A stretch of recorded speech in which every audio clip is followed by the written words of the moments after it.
നമസ്കാരം.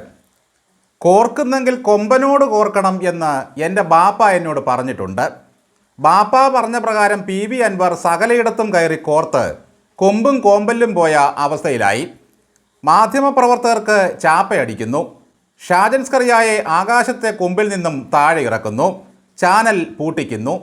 ഏഷ്യാനെറ്റിനെ പോക്സോ കേസിൽ പെടുത്തുന്നു. രാഹുൽ ഗാന്ധിയുടെ DNA പരിശോധിക്കാൻ പോകുന്നു. VD സതീശൻ ചാവക്കാട് കടപ്പുറത്ത് കൊണ്ടുവന്ന് തട്ടിയ കോടികൾ പിടികൂടുന്നു. പിണറായി വിജയനെ ബാപ്പയുടെ സ്ഥാനത്ത് കണ്ട് ആരാധിക്കുന്നു. P ശശിയുടെ മിന്നുന്ന തലയിൽ ചാണരാകാൻ തുടങ്ങിയതോടെ കളിയാകെ മാറുന്നു. പിണറായി കൊള്ളസംഘത്തിൻ്റെ തലവനാണെന്ന് പ്രഖ്യാപിച്ച് നിറ കണ്ണുകളോടെ ഇറങ്ങി വരുന്നു. പൂരം കലങ്ങിയതിൽ വല്ലാതെ സഹതപിക്കുന്നു. സംഭവബഹുലമായിരുന്ന ആ ജീവിതമിത എരിഞ്ഞു തീരുകയാണ് സുഹൃത്തുക്കളെ. മൂഷിക സ്ത്രീ പിന്നെയും മൂഷിക സ്ത്രീയായ പോലെ തന്നെ. നിലമ്പൂരാൻ അമ്പറിക്കക്ക് കയറിക്കിടക്കാൻ എങ്ങും ഒരിടമില്ലാതായി.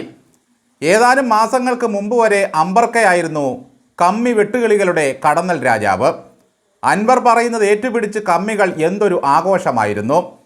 പിണറായി വിജയൻ ഇറക്കിവിട്ട് കഥ കടച്ചതോടെ അൻവർ അന്തങ്ങളുടെ മനസ്സിൽ കുലംകുത്തിയായി മാറി. ഈ അന്ധകരണത്തെ സ്വീകരിച്ച് UDF കയറ്റിയാൽ എന്താകുമായിരുന്നു അവസ്ഥ? മറ്റൊരു PC ജോർജായി ഇയാൾ കോൺഗ്രസിന് പാരയാകുമായിരുന്നു. കേരളത്തിലെ IT മേഖലയെ തകർക്കാൻ 180 കോടി രൂപ VD സതീശന് വേണ്ടി മീൻ വണ്ടിയിൽ ബാംഗ്ലൂരിൽ നിന്നും ചാവക്കാട് കടപ്പുറത്ത് ഇറക്കിയെന്ന് പറഞ്ഞവനാണ് ഈ കോടാലി അൻവർ. എന്തിനേറെ നമ്മുടെ മണിയാശാൻ പോലും അതിനോട് പ്രതികരിച്ചത് ഇങ്ങനെയായിരുന്നു. ഈ അൻവർ പറയുന്നതിനൊക്കെ ഞാൻ എന്ത് മറുപടി പറയാനാ? അയാൾ CPMകാരനല്ലല്ലോ.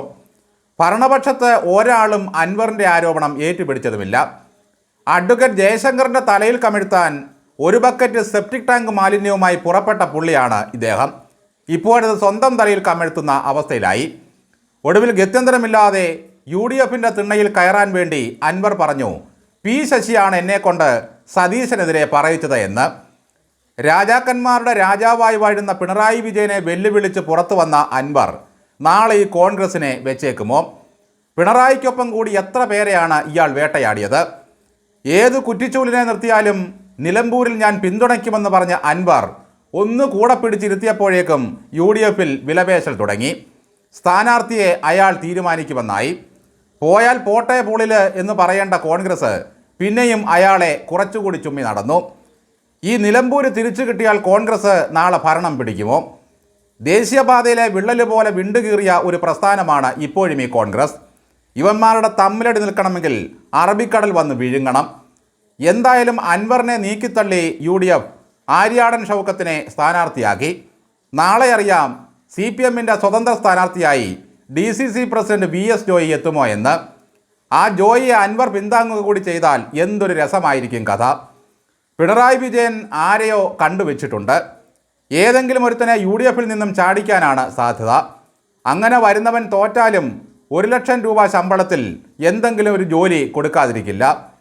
ഷൗക്കത്ത് സ്ഥാനാർത്ഥിയായി വരുന്നതോടെ അമ്പൂരിക്കയുടെ സ്ഥിതി ദയനീയമായിരിക്കും. സകലതും മറന്ന് പോയി കെട്ടിപ്പിടിക്കാനാണ് കൂടുതൽ സാധ്യത. അമ്പൂരിക്ക BJP സ്ഥാനാർത്ഥിയാകുമോ എന്നും സംശയിക്കേണ്ടിയിരിക്കുന്നു. രാഷ്ട്രീയം അങ്ങനെയാണ്. മുടിഞ്ഞ കളി ഇരുന്നു കാണാനേ നമുക്ക് പറ്റൂ. ഒന്നും പറ്റിയില്ലെങ്കിൽ കാളൻ നെല്ലായി എന്ന് പറയുന്നത് പോലെ ജപ്പാനിലേക്ക് പോകുന്ന ഏതെങ്കിലും മഴമേഘത്തിൽ കയറി അമ്പൂരിക്ക സ്ഥലം വിടാനും സാധ്യതയുണ്ട്.